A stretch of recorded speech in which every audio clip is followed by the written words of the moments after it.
সুন্দর দেখাচ্ছে আপনাকে, এই কথা বলবার সাহস জীবনে হলো না। জীবনও তো শেষ হলো প্রায়। কত আগে থেকে চিন্তা ভালো লাগতো আপনাকে, একবারও বলিনি।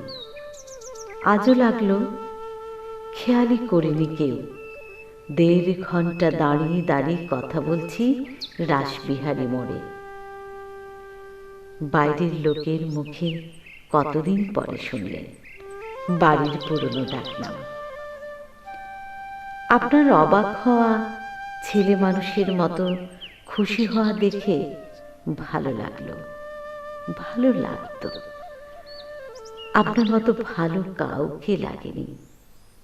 কত কতদিন আগে থেকে বলিনি তখন, আজ বললাম।